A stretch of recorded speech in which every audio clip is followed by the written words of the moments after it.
जिंदाबाद जिंदाबाद इनकलाब जिंदाबाद जिंदाबाद जिंदाबाद मजदूर एकता जिंदाबाद रद्द करो रद्द करो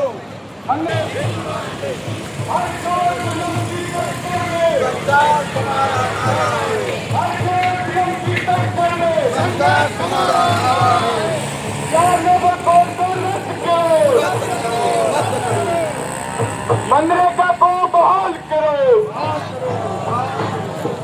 सबको शिक्षा सबको काम। आपको बोलना है वरना होगी नींद हराम। सबको शिक्षा सबको काम, सबको शिक्षा सबको काम मांग रहा है हिंदुस्तान। सबको शिक्षा सबको काम।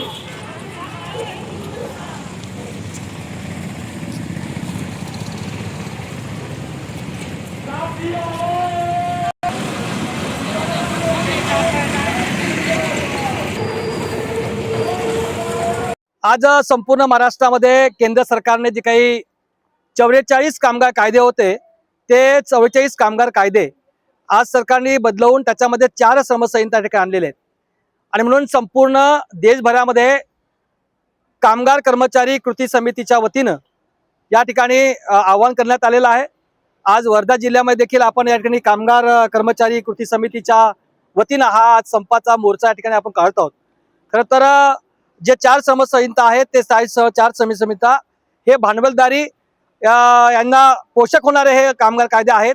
या कायद्यामध्ये सर्वांची पेन्शन जाऊ शकते, ग्रॅज्युटी जाऊ शकते आणि जे लाभ मिळतात सध्याच्या परिस्थितीमध्ये हे सगळे त्या ठिकाणी जाऊ शकते आणि म्हणून या ठिकाणी हा एक आंदोलन या ठिकाणी ते वापस घेतलं पाहिजे 4 कामगार कायदे यासाठी आपलं हा आंदोलन करतो।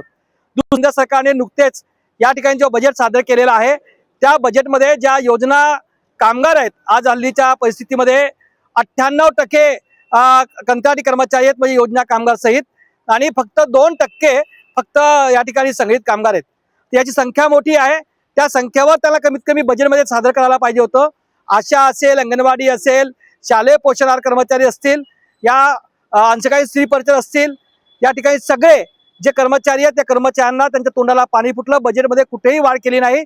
3 बैठका झालेल्या होत्या आणि 3 बैठकामध्ये एका बैठकीमध्ये माननीय पंतप्रधान मोदी साहेब होते, त्या मोदी साहेबांनी शब्द पाळलेला नाही म्हणून त्या बजेटचा निषेध देखील आम्ही या ठिकाणी करतो आहोत। अशा विविध मागण्यांना घेऊन आज या ठिकाणी आम्ही करतो। स्वामीनाथन आयोग लागू करा ही मागणी आमची आहे। शेतकऱ्यांना संपूर्ण कर्जमुक्ती मिळाली पाहिजे ही आमची मागणी आहे। या ठिकाणी जे काही आमचे सार्वजनिक क्षेत्र आहे सार्वजनिक क्षेत्र खाजगीकरणामध्ये देऊ नये, पब्लिक पॉवर पार्टनरशिपच्या नावाखाली त्या ठिकाणी त्यांचं वाटोळं करू नये आणि खाजगी संस्थांना देऊ नये ही मागणी या ठिकाणी घेऊन आम्ही या ठिकाणी आज जातो।